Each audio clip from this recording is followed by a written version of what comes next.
Je n'ai jamais compris pourquoi parler d'argent est considéré comme tabou, surtout dans le monde francophone, alors que l'argent c'est l'une des choses les plus essentielles dans ce monde. On ne nous a rien appris sur l'argent à l'école. On ne nous a jamais fait de cours sur l'éducation financière. C'est pour ça que je vais te parler dans cette vidéo de ce que moi j'ai appris et qu'on aurait dû nous dire à propos de l'argent.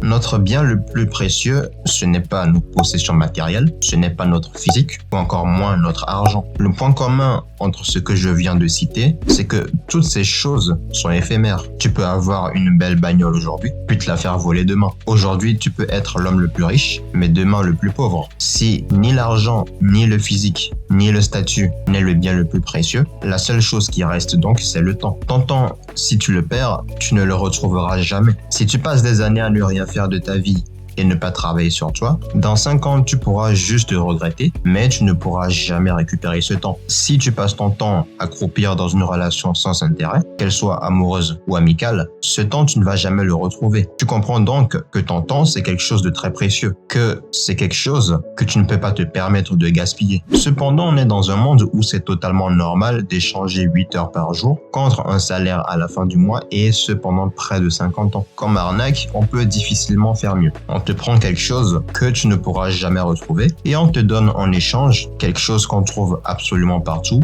et qui peut venir ou partir selon les circonstances de la vie. Au lieu d'étudier pendant 20 ans pour après passer 40 ans à bosser pour quelqu'un, apprends à faire ton propre argent et à être indépendant. Je ferai une autre vidéo plus détaillée sur ça pour éviter que celle-ci dure trop longtemps.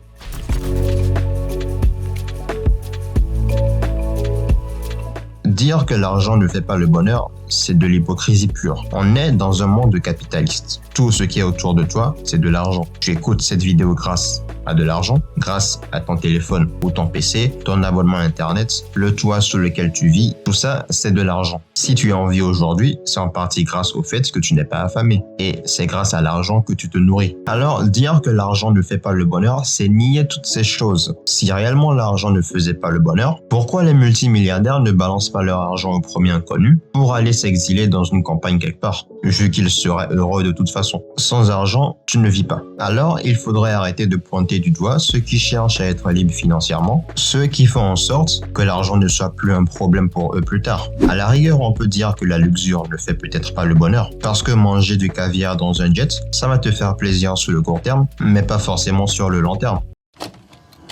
Avant d'aborder le point suivant, si tu apprécies cette vidéo, fais-le moi savoir en laissant ton like. Sache aussi que je sors une nouvelle vidéo chaque mardi et vendredi. Donc abonne-toi et active la cloche. Ça te permettra de recevoir une notification dès la publication de la vidéo et ça soutient également la chaîne.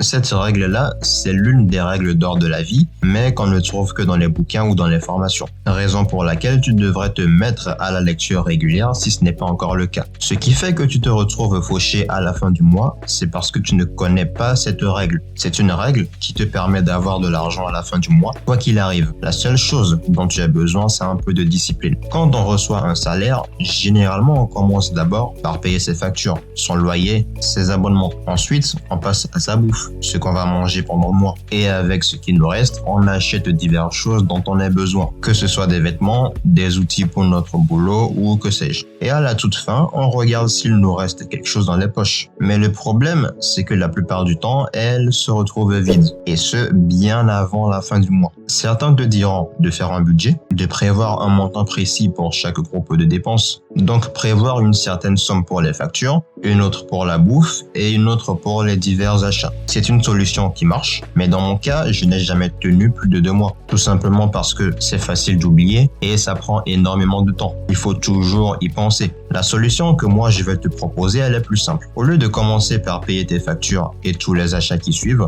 et à la toute fin espérer qu'il te reste quelque chose, inverse le processus. Dès que tu touches ton salaire, prends ta part en premier et ensuite paie tes courses et tes factures. Ce que je te conseille de faire, c'est de prendre environ entre 15 et 30% de ce salaire. Plus ton salaire est conséquent, plus tu pourras en prélever. À titre d'exemple, imaginons que tu aies une entrée de $10 000 par mois. Dès que tu touches ces 10 000, tu retires investir 30%, ce qui fait $3 000.